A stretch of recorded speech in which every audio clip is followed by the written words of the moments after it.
A Justiça Federal do Maranhão fez hoje a audiência de custódia do empresário Eduardo Costa Barros, preso ontem em uma operação da Polícia Federal.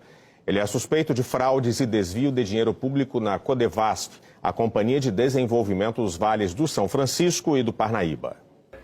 Tudo o que foi apreendido pela Polícia Federal, relógios caros, joias, documentos e mais de R$1 milhão em dinheiro vivo, vai ficar em poder da Justiça enquanto durarem as investigações. A Justiça também decidiu hoje que o empresário Eduardo José Barros Costa, conhecido como Eduardo Imperador, vai continuar em prisão temporária. Eduardo Costa foi preso ontem em São Luís porque seria sócio oculto da construtora Construservice, alvo da operação que investiga suspeitas de fraudes em contratos com a Codevasf, a Companhia de Desenvolvimento dos Vales do São Francisco e do Parnaíba, para a realização de obras em municípios do Maranhão.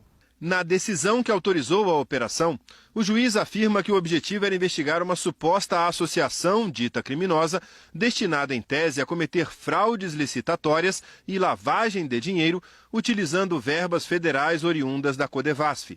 Na decisão, o juiz também escreveu que a investigação encontrou fortes indícios de fraudes em licitações para obras de pavimentação de vias urbanas e rurais. E a Polícia Federal suspeita da participação de um servidor da Codevasf, que teria envolvimento direto com o esquema criminoso. Segundo a Polícia Federal, Eduardo Costa é o chefe de uma organização criminosa que criava empresas de fachada para simular concorrência em licitações públicas. Com isso, a Construservice, principal empresa do grupo, ganhava as obras da Codevasf com facilidade. A polícia afirma que Eduardo usava 4 CPFs e, quando foi preso, foi surpreendido com diversos cartões em nome justamente das empresas investigadas e de algumas pessoas interpostas, o que reforça a tese de lavagem de dinheiro.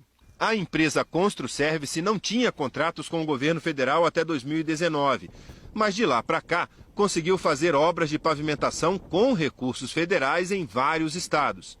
Segundo o Portal da Transparência, o governo federal empenhou para a Construservice R$32 milhões em 2019, 16 milhões em 2020 e 92 milhões no ano passado.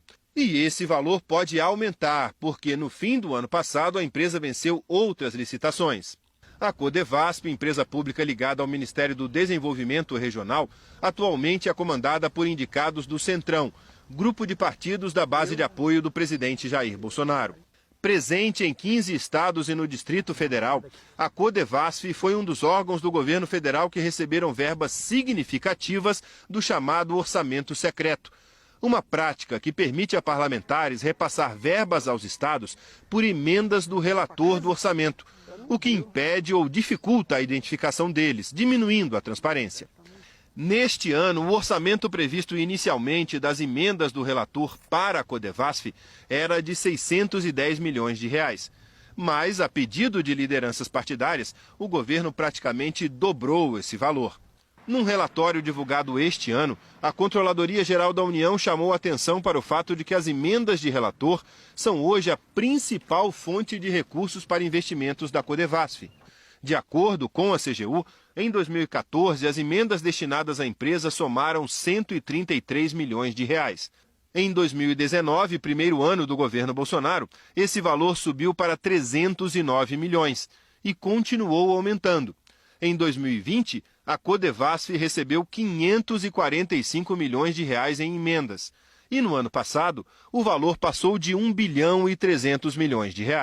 O presidente da Associação Contas Abertas afirma que a falta de transparência facilita o crime de corrupção. Eu diria que a Codevasf acabou se tornando o paraíso dos políticos no que diz respeito às emendas de relator, porque realmente atua em obras de interesse dos políticos, com dividendos eleitorais, e também porque permitiu que essas emendas fossem utilizadas sem critérios socioeconômicos e sem parâmetros técnicos. Pesa no bolso dos brasileiros, né, que pagam impostos, taxas e contribuições e que geram esses recursos que acabam sendo distribuídos na forma de emendas de relator para empresas como a Codevasf, que atua em obras de interesse político e que acabam, portanto, não tendo esses cuidados devidos para a implementação desses recursos, né?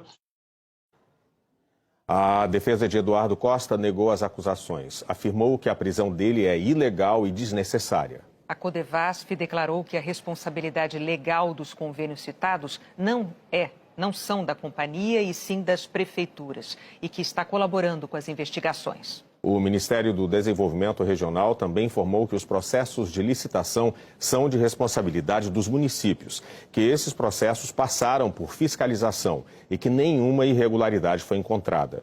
O Ministério também declarou que as obras citadas foram concluídas e que, depois de ser notificado formalmente, vai tomar providências. A Construservice não se manifestou. Quai, seu app de vídeos curtos.